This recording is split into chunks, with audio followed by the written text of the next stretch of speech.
Hey guys, Adrian Clarke here. You cannot wipe the smile off my face. I'm sure that all you gooners out there are exactly the same. What's a hijack? And we all love a big plot twist, don't we, in terms of transfers. But when it goes in your favour, when it looks as if your neighbours are going to sign a brilliant player like Eberechi Eze, and then we swoop in at the last minute to take him away from them, it feels absolutely fantastic, doesn't it? And look, anyone that follows this channel knows how much I love Eze as a player, and I'm sure that most of you guys too do as well. I feel like this signing is even more thrilling, really, for Arsenal supporters than Victor Gyökeres. Even though we needed that striker for so long, he's a goal machine.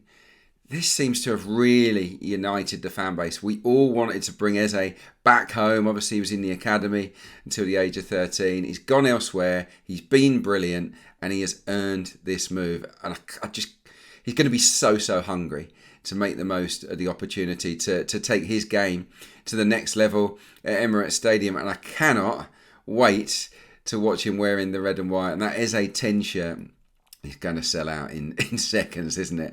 Absolutely brilliant piece of business from Arsenal. On the Spurs side, very quickly, there's not much they can do. It was clear that his heart was set on Arsenal. Yeah, he would have agreed to go to Tottenham if we didn't come in for him, but he was holding out for us. He delayed the deal, in my opinion, to wait for Arsenal to make their move, and thank goodness we did. It's gonna make Emirates Stadium on Saturday a real buzz. This was supposed to be a Leeds United preview, and I will get to that very shortly. But let's go over one or two things. I know I've done a video on Eze before, but now that he's actually agreed to join, I think it's worth going into a little bit more detail about what I think he can bring to the team. And let's start by having a look at his heat map from the game against Chelsea last weekend. You can see it there. It looks to me like a left winger that will pop up in the attacking midfield positions, and that is exactly what he is. Now, of course, it's a different system at Crystal Palace. 3-4-2-1 is the shape, so he's a left side number 10 there. But look how he does track back. He does get involved inside his own half. He does stay wide.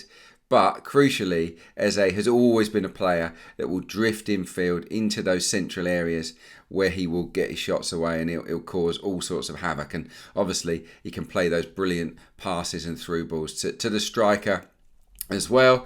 If we flick it straight to his chalkboard from that game, just gives you a little bit more of an idea how wide he was.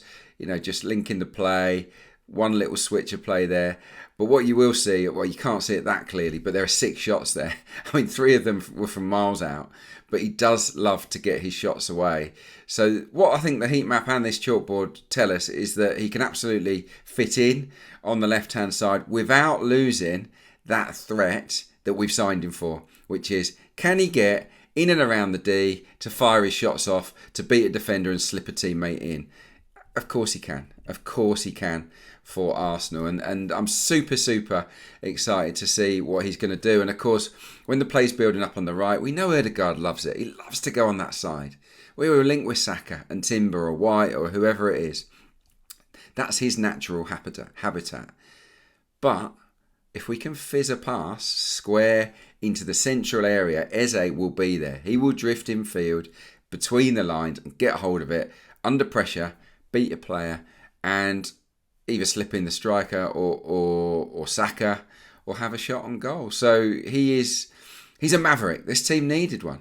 We've been a little bit too predictable and structurally, I would say, over the last few seasons. A massive dip, of course, in goal output last season. We needed someone who is going to just do something different, to do something unexpected, beat a player out of nowhere and smash it in the top corner, score a free kick, dribble from the wide areas into the danger zone, get to the byline and cut it back. Have we seen enough of that? Probably not, unless it's Saka. There's been a real heavy reliance on Bukayo, hasn't there, to do that. And I think that this, of course, will also help Saka, because all of a sudden teams that want to double mark Saka will now have to spread their resources, won't they? They've got him, they've got Gyökeres to worry about, and they've also got potentially Eze on the left-hand side. So it's going to spread those markers, those plans for shackling the star man, how a team's going to cope with that. I'm fascinated to see, but it has to be good news for the Arsenal. Right, I've got some stats for you that I want to show you from last season, the 2024-25 campaign, where, of course, he was playing for Crystal Palace. I've compared it with Arsenal's best in that department in brackets. So if we go from top to bottom, shots per 90 minutes, 3.58 for Eze. The highest for Arsenal last season on average was Saka, 3.48. So instantly, when you've got him, you've also got HIJACKS, who'll probably outshoot Saka, you would have thought, or hope at least. You've got guys in the front line that are going to average 3 or 4 shots a game, which is excellent. Outside the box is his thing, and it's something that Arsenal haven't done. We ranked 14th for that last season. Ødegaard, only 0.93 shots outside the box per game. He was the most. I don't remember him scoring too many from range either. Eze averages 2 a game, pretty much. So there you go. We know about the fast breaks. There's going to be more of an emphasis on that this season. Goodness, we saw that at Old Trafford, didn't we, last weekend? Well, he has had a lot of shots from fast breaks compared to most Arsenal players. Just pips Saka, who leads the way. Dribbles, he completes more dribbles than the Arsenal player did per 90 last season. He is shy in terms of creativity compared to Saka. 2 chances a game compared to his 3. The through balls, just over a third of the number of through balls that Ødegaard makes. But I'm telling you, in those 2 categories, they have to rise. Palace didn't have anywhere near as much of the ball as Arsenal will have. So I feel that it's inevitable that those numbers will climb, and he can get towards Saka and Ødegaard numbers for those 2 things, and he can probably get towards Saka as well on goal involvements. 8 goals, 8 assists, so he averaged a direct goal involvement every 0.55 direct goal involvements per 90, so that's 1 in 2 really, slightly better, which is decent. If he stays fit for the whole season, that's plenty of goals and assists for Eberechi Eze. So excited about this signing. Hoping, of course, that the medical goes well and that he comes through the game with Palace unscathed, and that maybe he'll be introduced to the fans on Saturday. We'll have to wait and see, of course, whether they get it all done in time. One more stat to show you, or one more graphic actually, and this one comes from our pals at Opta. They wrote a piece just, I think, before the FA Cup final last season, so it covered pretty much all of the Premier League campaign last year, and it shows you his goals and assists in all competitions, 12 and 12, which is absolutely fantastic. But I want to draw your attention to the red dots, which are the goals. Look how central they are. This is a guy that spends a lot of the time on the left. We just saw it earlier on in the show. So he gets himself into goal-scoring positions in the middle of the box, whether it's outside the box, whether it's inside. He pushes himself to get in those zones. Obviously, with the assists as well, there are a few through balls in there. I think you'd say there's 4 through balls. And also he gets into the box to cut the ball back or square it for others as well, does Eberechi Eze. So yeah, for me, this signing is great for Arsenal on so many levels, but I can't help but think Victor HIJACKS' punch in the air in delight. Obviously, we don't know yet about Kai Havertz, the severity of injury. We're really keeping our fingers crossed that's not too serious. But for Victor HIJACKS, having Eze and his creativity and eye for a pass and ability to make things happen has to be great news. Has to be outstanding news for Victor. So, and I love that chant, by the way. I don't know if any of you have been singing it at the games, but absolutely love that chant. Taught my kids the words to it this week, which was great fun. So, brilliant news. Big smile on my face. I'm sure there's loads on yours as well. Let's talk about the game, though. That's what I was planning to do for this particular show. So let's talk a little bit about Leeds United. They beat Everton, of course, 1-0 on Monday night. This will be their first away game of the season. They've changed their system from 4-2-3-1 to 4-3-3, which I think is a really, really sensible move from Daniel Farke. And number 10 was big for them last year, where they had a lot of the ball. This time around, they're not going to have the same levels of possession, are they? They're just not. So 4-3-3 to beef up that midfield was important. And they're strong and physical. Good pressers in there.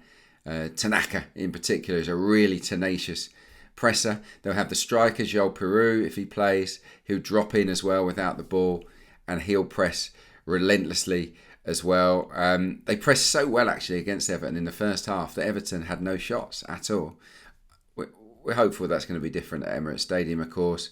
And I wouldn't expect them to be quite as bold in terms of the press. They'll probably sit in their shape a little bit and try and low block us at times. But in midfield, they will be aggressive, and they've got good players. Tanaka, Ampadu, Anton Stack, who I'll get to very shortly. They tied in that game against Everton, which is good news for us, because in the second half, or maybe we can bring on some fresh legs, I think we can really, really hurt them. Other things to look out for. The left-hand side, really, really big for Leeds United on the opening day.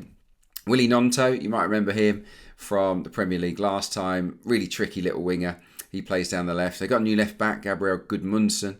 And over 54% of their attacks went down that side against Everton. So, whether it's White or Timber, certainly Saka over on that side.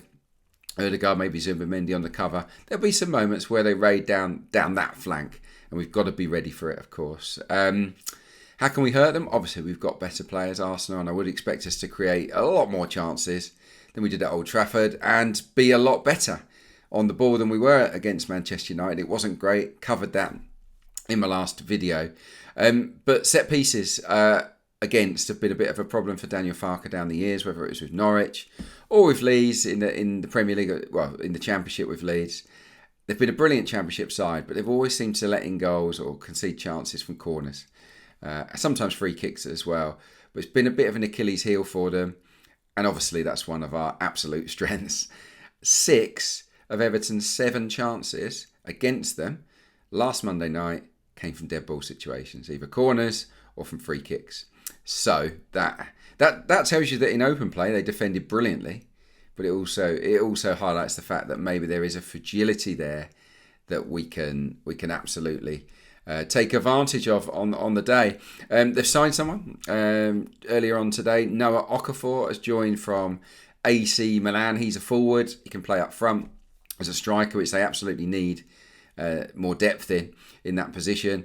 Or he can play out wide, or maybe even in as a 10. He's played for AC Milan. He's played for Salzburg. He's played for Napoli towards the end of last season. Not prolific, but he can score goals. So it'll be interesting to see if he makes his debut at the weekend. I think if he does, it'll probably be from the bench. And just before I round things off, who is their star man? Who's the danger man? Well, the wingers are good. Dan James, really quick down the right. Gnonto down the left, small, diminutive, but rapid. So we've got to be careful of that. But for me, the standout on the first game was one of their new signings from Hoffenheim. Midfield player Anton Stack. He is 6'4". Massive for a central midfielder. But he's mobile, gets around the pitch. He created 4 chances. He had 4 shots. He's technically good. He's a full German international. And of course, with that height, he's also a threat in the air. So Anton Stack could be someone to look out for at the weekend. So there you go. A little bit of a Leeds preview. Lots on Eberechi Eze. I just cannot wait for Emirates Stadium to welcome him back to the family, because that is what it is, isn't it? He's come back. He's rejoined the family. He's a Gooner through and through. And I think he's going to make a really positive difference for the side this season. Trust me, we're going to be talking plenty about Eze over the course of this season on my channel. Thanks ever so much for all of the support. I'm blown away by it. Please do keep watching, subscribing, and I'll be back after the Leeds game to break it all down. See you then.